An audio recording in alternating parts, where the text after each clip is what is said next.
Rocking and rolling, our ship on the sea, rocking and rolling, with you and with me. Wind, come and blow us gently along. Mermaids, come guide us and sing us this song. Still waters run deep.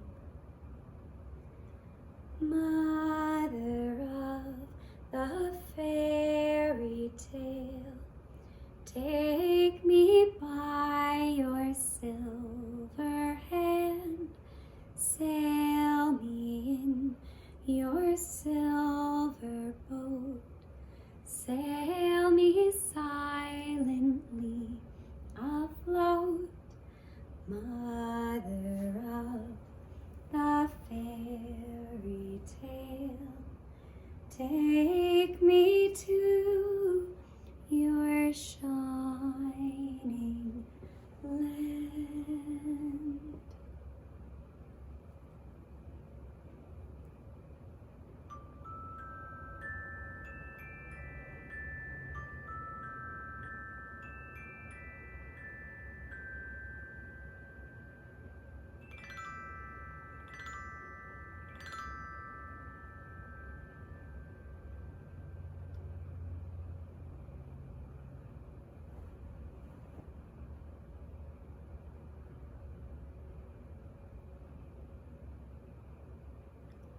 There once was a widow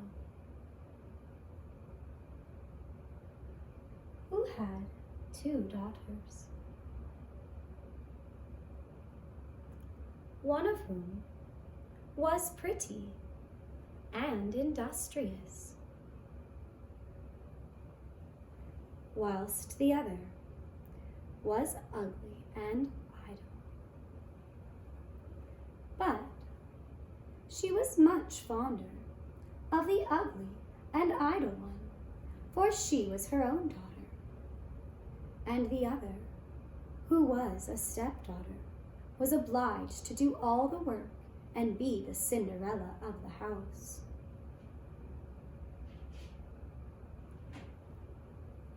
Every day, the poor girl had to sit by a well in the highway and spin until her fingers bled. One day, it happened that the shuttle was marked with her blood. So she dipped it in the water to wash the mark off. But it dropped out of her hand and fell to the bottom. The girl began to weep and ran to her stepmother to tell her of the mishap. But the woman scolded her sharply and was so merciless as to say, "Since you have let the shuttle fall in, you must fetch it out again." So the girl went back to the well and did not know what to do. And out of the sorrow of her heart, she jumped in.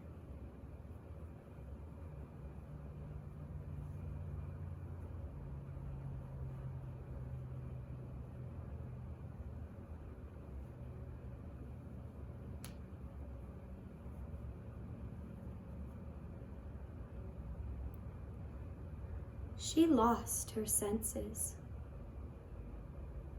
And when she awoke and came to herself again, she was in a beautiful meadow. The sun was shining, and many thousands of flowers were growing. She walked across the meadow until she came to a baker's oven full of bread. And the bread cried out, "Oh, take me out, or I shall burn. I have been baked a long time." So the girl went to the oven and took out the loaves. One after another with the bread shovel.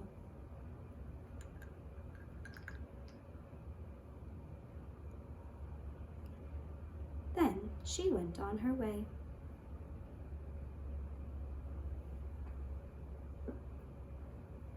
She then came to an apple tree that was covered with apples, and the apples cried out, "Oh, shake me,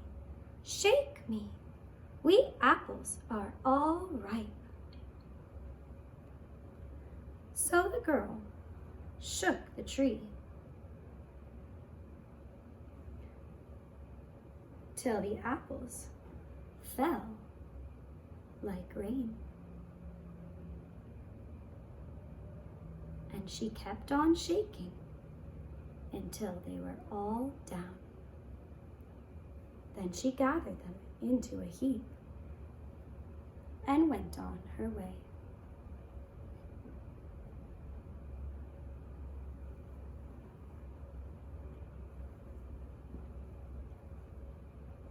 At last she came to a little house where an old woman was peeping. But she had such large teeth that the girl was frightened and was about to run away. But the old woman called out to her,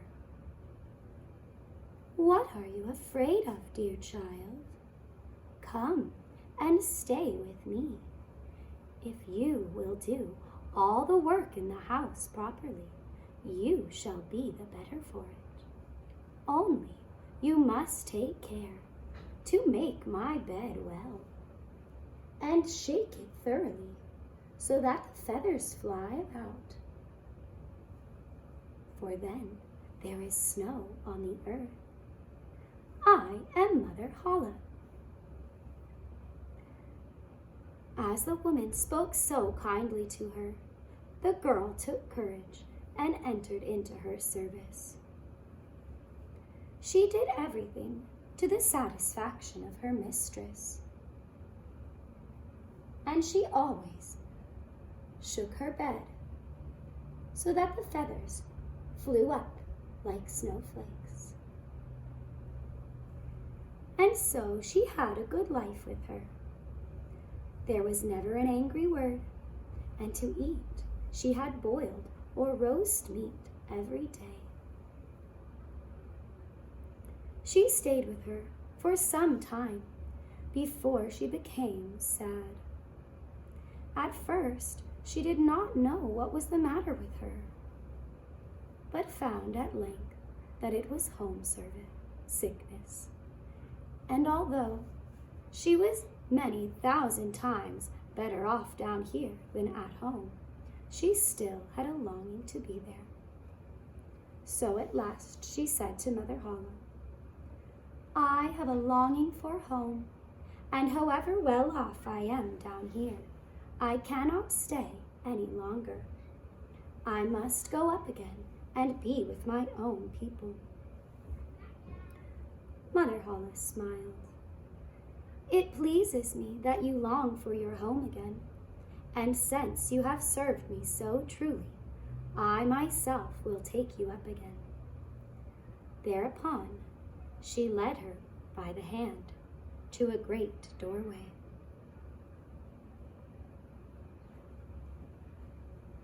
The door was opened, and when the girl stood beneath it, a heavy shower of golden rain came and fell upon her, and all the gold clung to her, so that she was quite covered over with it. "You shall have that," said Mother Holle, "because you have been so industrious." And at the same time, she handed her back the shuttle which she had let fall into the well. Thereupon, the door closed.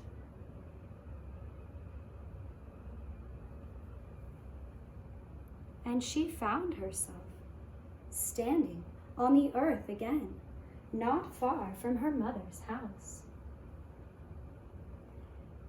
And the cock on the well, when he saw her, cried out, "Cock-a-doodle-doo, your golden girls come back to you." So the girl went home to her mother, and as she was quite covered with gold, she was well received, both by her and her sister. She told all that had happened, and when the mother heard how she had come by such good fortune, she was very anxious to obtain the same good luck for the ugly and lazy daughter. So she told her to go and sit by the well in the highway and spin. And in order that the shuttle be marked with her blood, she stuck her hand into a thorn bush and pricked her finger. Then she threw the shuttle into the well and jumped in after it.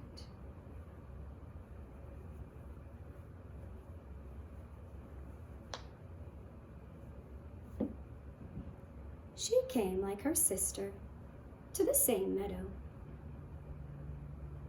and walked along the same path.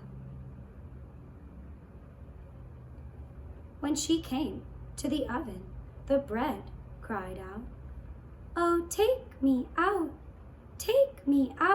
or I shall burn. I have been baked a long time." But the lazy thing answered, "As if I had any wish to get myself dirty," and she walked on. Then she came to the apple tree, and the apples cried out, "Oh, shake me, we apples are all ripe." But the girl answered, "I like that, one of you might fall on my head." And she walked on.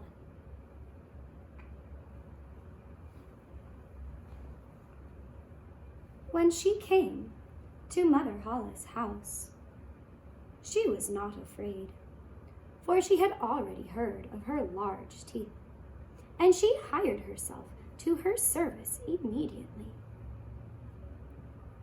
The first day, she forced herself to work diligently and obeyed Mother Holle when she asked her to do anything. But on the second day, she became lazy, and on the third day, still more so. And then she wouldn't get up in the morning at all. Neither did she make Mother Holle's bed as she ought, so that the feathers flew up. Well, soon Mother Holle tired of this and gave her notice to leave. The lazy thing was willing enough to go, for she thought that now the golden rain would come. She led her to the same great doorway.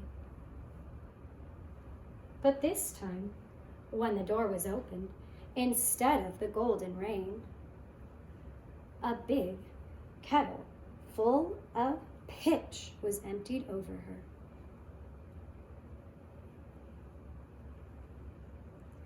"That is the reward for your service," said Mother Holle, and shut the door. So the lazy girl went home. But she was quite covered with pitch. And when the cock on the well saw her, he cried out, "Cock-a-doodle-doo, your dirty girls come back to you." But the pitch clung fast to her and could not be got off as long as she lived. And if things have not changed, they are still the same today.